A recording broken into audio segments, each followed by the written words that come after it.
You think you know the worst of it? You don't. In part 1, we covered what ancient execution actually was. Not random cruelty, but a carefully engineered tool for installing fear into the minds of everyone watching. Today, we go deeper, into the methods so extreme they were designed not just to kill, but to erase. To communicate something to the living that words alone could never deliver. And by the end, you'll understand something about modern life that most people never connect to any of this. Part 1 gave you Rome and medieval Europe. Now consider China. The punishment known as Lingchi, mistranslated in Western sources as death by 1,000 cuts, was used in China from roughly the 10th century until 1905 when it was officially abolished. The translation is misleading because it implies randomness. The actual practice was anything but. Lingchi was a precise, staged, publicly performed process in which small portions of the body were removed methodically over an extended period, in front of an assembled crowd. The condemned remained conscious and visible throughout. Every stage was deliberate. Every stage was watched. What makes Lingchi remarkable from a historical perspective is not the mechanics. It is the legal philosophy underneath it. Chinese legal scholars of the Tang and Song dynasties wrote extensively about the relationship between the severity of a crime and the integrity of the body after death. To die with your body intact was considered essential for dignity in the afterlife. Lingchi was not just a physical punishment, it was a metaphysical one. It did not just end a life, it destroyed the possibility of a dignified continuation of that life beyond death. The punishment operated simultaneously on the body, on the crowd watching, and on the condemned person's understanding of what awaited them beyond this world. This pattern keeps appearing. The more extreme the ancient execution method, the more layers of meaning it is carrying simultaneously. It is never just about pain. It is always also about something the culture understood to matter more than pain. Consider keelhauling, used by European naval forces from the 15th century onward as punishment for crimes that threatened the ship itself: mutiny, desertion, sabotage. The condemned was bound with rope, thrown overboard from one side of the vessel, and dragged beneath the hull to the other side. The barnacle-encrusted hull lacerated the body as it passed beneath. Death from drowning or blood loss was common, but not guaranteed. Survival was possible, and the scars it left were permanent and visible. Notice the design logic. A ship at sea has no courts, no walls, no cells, no police force. It has only the crew, the ocean, and the absolute necessity of every person on board, following orders without exception.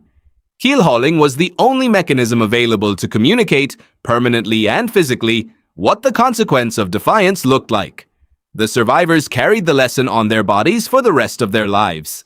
Every crew member who saw them undressed in port understood exactly what the ship's authority was willing to do. This is the same logic as every other method in this series, scaled to the specific social problem of a vessel at sea. Psychologist Steven Pinker, in his extensive research on the historical decline of violence, argues that societies under extreme resource constraint and with minimal institutional infrastructure always produce the most visible and severe punishments. Not because those societies were more barbaric, because they had fewer alternative mechanisms available. Now consider the Aztec Empire. Certain offenses against religious or civic order were punished through ritualized public execution intertwined with religious ceremony, designed not just to be witnessed, but to be participated in by the community. The condemned was not simply killed, they were offered. The punishment was framed as a transaction with forces larger than any individual human life, and the assembled crowd was not an audience, they were congregants. The execution was a collective religious act, not a state one. Anthropologist David Carrasco, who has spent decades studying Aztec ritual and cosmology, argues that these executions cannot be understood outside their religious framework. The Aztec world was understood to run on a kind of cosmic debt that required continuous repayment through sacrifice. Execution for civic offense and sacrifice for cosmic maintenance were not entirely separate categories. Both served the function of demonstrating, publicly and viscerally, that the forces governing the world were real, that they demanded something from human beings, and that the community was paying its debt together. Here is the truth drop for part 2. and it builds directly on what Part 1 started. Every single method in this series, Poena Kuli, the breaking wheel, Lingchi, keelhauling, Aztec ritual execution, was built around the same two assumptions. First, that the watching crowd needed to feel something visceral in order to absorb the lesson. Second, that the condemned individual was always, in some sense, a message being sent to everyone else. Historian Michel Foucault, writing in Discipline and Punish, traced what happened when public execution disappeared from most of the Western world in the 18th and 19th centuries. He argued that it was not replaced by mercy. It was replaced by something more efficient and more pervasive: surveillance, record-keeping, institutional monitoring, invisible systems that shaped behavior not through spectacular displays of consequence, but through the constant, quiet possibility of being watched and documented. The town square was replaced by the file. The condemned body was replaced by the permanent record. And now notice where you are right now, on a platform that documents everything you watch, everything you click, everything you linger on for more than 3 seconds. In a world where public shaming, viral exposure, and the mass witnessing of someone's consequences plays out daily in front of audiences of millions, the instinct that built every method in this series did not disappear when the scaffold came down. It moved online. So here is what to do with that.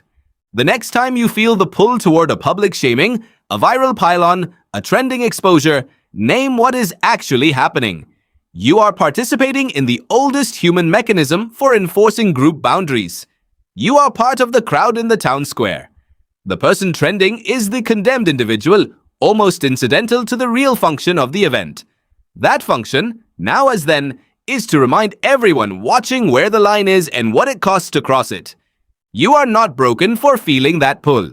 You are running ancient software in a world that has built an enormously efficient new platform for it. What you do with that recognition is, again, entirely up to you. You thought you knew the worst of it. Now you know what it was actually for.